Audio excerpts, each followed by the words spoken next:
श्री स्वामी समर्थ. गणेश जयंती 2026. तर उद्या 22 जानेवारीला गणेश जयंती आहे. तिलकुंद चतुर्थी आपण त्याला म्हणत असतो. गणेश जयंती म्हणजेच गणपती बाप्पांचा वाढदिवस आपण म्हणू शकतो. तर गणेश जयंती कशी साजरी करायची याबद्दलची महत्त्वाची आणि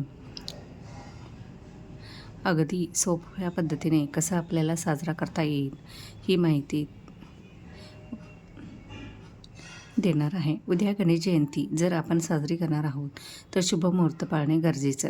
कारण ज्या दिवशी जो तो सण असतो तर त्याचा शुभ मुहूर्त पाळला आणि त्या शुभ मुहूर्तामध्ये जर आपण काही गोष्टी केल्या तर त्याचा आपल्याला जास्त फायदा होतो. तर उद्या गणेश जयंती गुरुवारी 22 जानेवारीला आहे. माघ महिन्यातल्या शुक्ल पक्षातल्या चतुर्थी तिथीवर ही गणेश जयंती येत असते. तर आता पूजेसाठी जर तुम्ही गणपती बाप्पांची सगळं पूजा अर्चा वगैरे करणार असाल तर पूजेसाठी शुभमुहूर्त काय आहे? उदय तिथीनुसार माघी गणेश जयंती ही 22 जानेवारीला म्हणजे उद्या आहे आणि गणपती बाप्पांची पूजेची वेळ ही सकाळी 11:28 सुरू होते तर दुपारी 1:42 असेल. म्हणजे गणपती पूजा करण्यासाठी हे तो अतिशय शुभमुहूर्त आहे. या वेळेमध्ये तुम्ही गणपती बाप्पांची मूर्तीसुद्धा प्राणप्रतिष्ठा व त्याची करू शकता. म्हणजे तुमच्या देवाऱ्यामध्ये जर गणपती बाप्पांची मूर्ती नसेल तर त्याची तुम्ही प्राणप्रतिष्ठा त्याची करू शकता.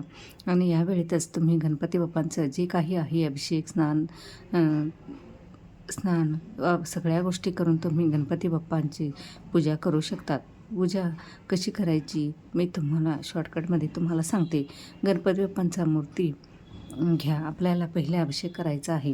तुम्ही अगदी सोप्या पद्धतीने ओम गम गणपती नमः या मंत्राचा जप करा किंवा अथर्वशीर्ष म्हणत तुम्ही अभिषेक केला. म्हणजे यूट्यूबला तुम्ही मंत्रस्तोत्र लावून गणपती बाप्पांचा मूर्तीवर पहिलं पाण्याने मग परत पंचामृताने किंवा साध्या दुधाने जे काही आपलं थंड दुधाने उकळलेलं दूध असतं तर त्याने परत पाण्याने अशा प्रकारे आपल्याला अभिषेक करायचा आहे.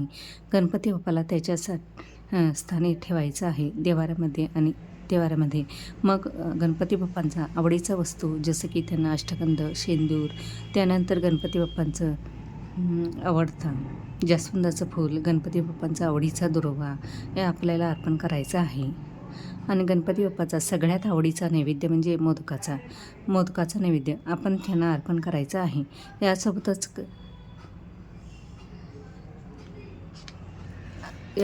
गणपती बाप्पाला आपल्याला त्यांच्या पूजेमध्ये शमी अर्पण करायचं आहे.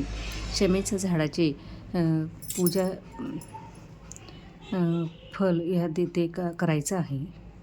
तर असे अर्पण करायचं आहे. अशा सोप्या पद्धतीने आपल्याला ही तिथी जी आहे हा दिवस जो आहे तो साजरी करायची आहे. गणेश जयंतीच्या दिवशी गणपती बाप्पांचा जन्म झाला असे मानलं जातं. गणपती बाप्पा हे विघ्नहर्ता म्हणजे अडथळे दूर करणारे आहेत. बुद्धिमान आहे म्हणजे ज्ञान देणारे आहेत. प्रथम पूजनीय आहे म्हणजे आपण कुठल्या पण पूजेची सुरुवात बाप्पांचा पूजेने करत असतो आणि या दिवशी पूजा केल्यामुळे आपल्या संसारामध्ये आपल्या घरामध्ये बुद्धी, यश, समृद्धी आणि विघ्न निवारण होत असते. म्हणून आपण गणपती बाप्पांना अगदी मनापासून मानत असतो, त्यांच्या सेवा करत असतो. लहान मुलांपासून मोठ्यापर्यंत सगळेच गणपती बाप्पांचे जे आहे ते सगळ्यांचे आवडते असतात. आणि बघा सकाळी आपल्याला उद्या लवकर उठून छान अंघोळ वगैरे झाल्यानंतर मुख्य दरवाजे व्यवस्थित आपल्याला पुसायचा आहे. आणि सगळ्यात महत्त्वाचं उद्या गणेश जयंतीला सेवा काय झाली पाहिजे तर गणपती अथर्वशीर्ष हे तुमच्या मुलांकडून म्हणून घ्या. गणपती बाप्पा बुद्धीचे देवता आहेत. गणेश स्तोत्रच पठण करा. ओम गणपते नमः या स्तोत्र मंत्र जप करा. वक्रतुंड महाकाय सूर्यकोटी समप्रभ निर्विघ्नं कुरु मे देव सर्व कार्येषु सर्वदा या मंत्राचा जप करा. त्यानंतर तिळगुळाचा नैवेद्यसुद्धा आपल्याला ठेवायचा आहे. कारण आपल्याला माहिती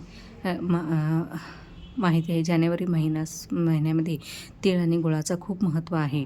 या जानेवारी महिन्यात जे काही सण येतात जसं की रथसप्तमी, संक्रांत, जसे बरेच सण तर त्या प्रत्येक सणाला आपण तीळ आणि गुळाचा समावेश करत असतो आणि यानंतर संध्याकाळी सुद्धा आपल्याला बाप्पांची आरती करायची आहे.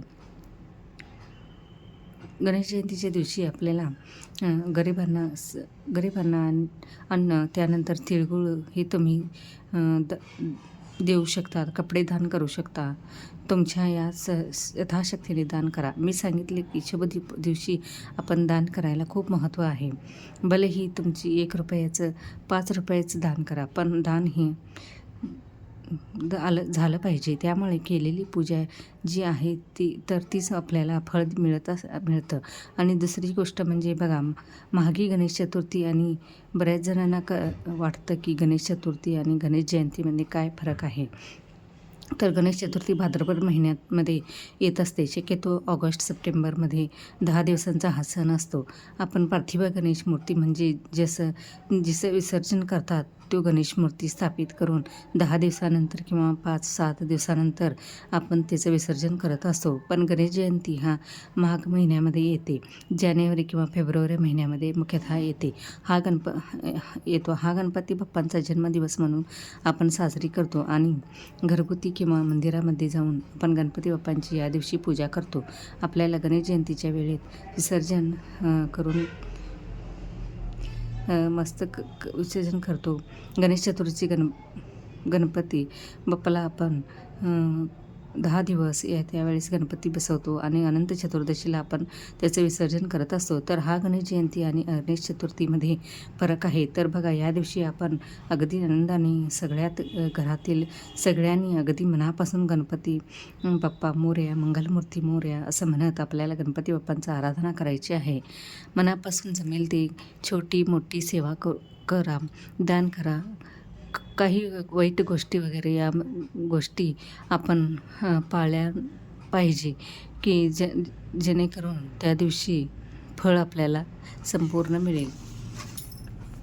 तर गणेश जयंती शुभमुहूर्त काय आहे, काय काय करायचं आहे, ही अतिशय महत्त्वाची माहिती मला तुमच्यापर्यंत पोहोचवायची होती. माहिती आवडलं असेल व्हिडिओला लाईक करा, शेअर करा. आपल्या चॅनेलवर नवीन असाल तर सबस्क्राईब नक्की करा. धन्यवाद. श्री स्वामी समर्थ.